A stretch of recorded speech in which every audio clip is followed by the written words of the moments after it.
இரும்பு தாதுவை நீரில் போட்டால் அது மூழ்கிவிடும் என்பது நமக்கு தெரியும். ஆனால் அதே இரும்பு கப்பல் ஏன் மூழ்கவில்லை? பல பயணங்களையும் பொருட்களையும் ஏற்றிக்கொண்டு நாம் கடலுக்குச் செல்ல எப்படி முடிகிறது? மேலும் இது எப்படி சாத்தியம் என்பதை அறிய இந்த வீடியோவை கடைசி வரை பாருங்கள். மேலும் நீச்சலுக்கு தேவையான முக்கியமான நுட்பங்களை கற்றுக்கொள்ளுங்கள். கப்பல்கள் மூழ்கியதன் பின்னணியில் உள்ள அறிவியலை அறிய இப்போது நாம் கிபி 3ஆம் நூற்றாண்டுக்கு பயணிக்கலாம். பண்டைய கிரேக்க நாகரிகம் கொண்ட நகரம். ஒரு கிரேக்கன் குளிப்பதற்காக கிணற்றில் இறங்குகிறான். கிணற்றில் இறங்கியதும் தண்ணீர் பொங்கி வழிவதை பார்க்கிறான். மனதில் ஒரு எண்ணம் எழுகிறது. நீண்ட நாட்களாக அவர் தேடிக்கொண்டிருந்த கேள்வி தற்போது வெளிச்சத்துக்கு வந்துள்ளது. யுரேகா என்று கத்திக்கொண்டே தெருவில் ஓட ஆரம்பிக்கிறான். யுரேகா, அவர் பெயர் ஆர்கிமிடிஸ்.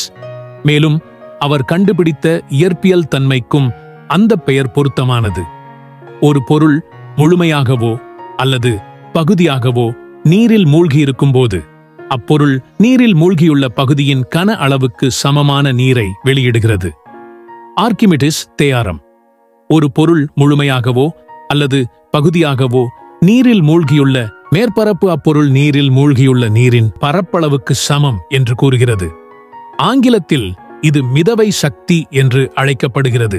இது விஷயங்கள் தண்ணீரில் மிதக்க முக்கிய காரணம். பள்ளி இயற்பியலில் நீங்கள் அடர்த்தி பற்றி படித்திருப்பீர்கள். அடர்த்தி என்பது ஒரு குறிப்பிட்ட பருமனளவில் உள்ள பொருளின் அளவை குறிக்கிறது. தூய நீரின் அடர்த்தி 1 மீட்டர் கனத்திற்கு 1000 கிலோ ஆகும். பொதுவாக தண்ணீரை விட குறைவான அடர்த்தி கொண்ட பொருட்கள் அதன் மேல் மிதக்கும். எண்ணெய், மரம், பிளாஸ்டிக் மற்றும் குறைந்த அடர்த்தி கொண்ட பிற பொருட்கள் நீரில் எளிதாக மிதக்கின்றன. ஆனால் இரும்பு அல்லது நாணயம் ஊற்றப்படும் போது ஒரு கப்பல் எவ்வாறு மிதக்கின்றது? இரும்பின் எடை தண்ணீரை விட அதிகம். ஆனால் கப்பலில் உள்ள இரும்பின் முழு எடையும் இரும்பால் ஆனது அல்ல.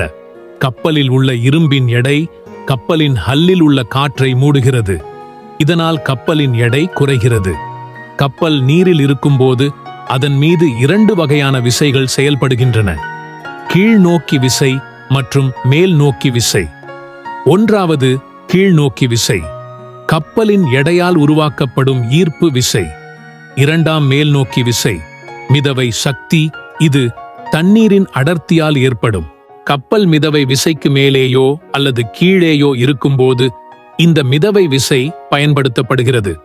அதே நேரத்தில் டைட்டானிக் கப்பலில் நடந்தது போல கப்பலின் பெட்டிக்குள் வரும் தண்ணீரால் ஈர்ப்பு விசை மிதவை விசையை விட அதிகமாகிறது. இதனால் கப்பல் மூழ்கத் தொடங்குகிறது. இதே தத்துவம் நீர்மூழ்கி கப்பல்களிலும் பயன்படுத்தப்படுகிறது.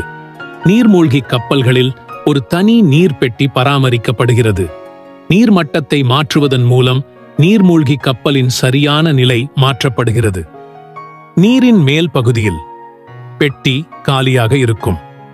நீருக்குள் செல்லும்போது பெட்டியில் தண்ணீர் நிரப்பப்படும்.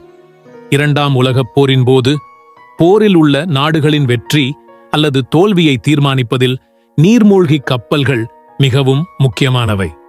கடலுக்கு மேலே பயணிக்க பயன்படுத்தப்பட்ட நீர்மூழ்கி கப்பல்களை கடலில் பயணிக்க பயன்படுத்திய நீர்மூழ்கி கப்பல்களால் எளிதில் அழிக்க முடியும். மேலும் இந்த நீர்மூழ்கி கப்பல்களை எதிரிகளால் எளிதில் கண்டுபிடிக்க முடியவில்லை. இறுதியாக நீச்சல் பற்றி பார்ப்போம்.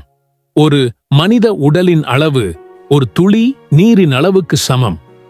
எனவே பையான் விசையால் மட்டுமே உங்களை மிதக்க வைத்தால் போதாது. தண்ணீரில் ஊற வைக்க உங்கள் உடலை தண்ணீரில் நன்றாக பரப்ப வேண்டும் அல்லது அதிக காற்றை உள்ளிழுத்து அதன் அடர்த்தியை குறைக்க வேண்டும்.